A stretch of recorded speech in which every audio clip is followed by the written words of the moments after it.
karangalan. Pero, mas masaya pala ako ngayon. Kaya tears of joy pala yung isang tumutulo sa akin.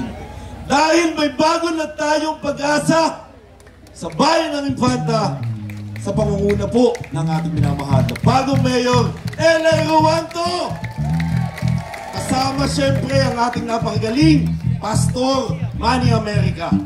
At siyempre po, ang ating majority, ang Lingap agad. Kaya ako pinaniniwala, may pag-asa sa Infanta dahil sa katauhan ng ating bagong mayor. Suportahan po natin. Alam mo, sabi ko nga po, hindi kaya na nag-iisa, hindi kaya ni mayor lang yan.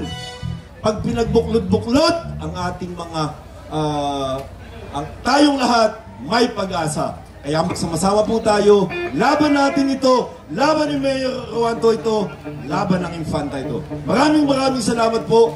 Si Cons Kiko Villa Florigranggo ay nagpapasalamat. At siguro po, ay sa mga susunod, hihingi pa rin po ako ng tulong sa inyo sa iba po namang pagkakataon. Maraming salamat. Once again,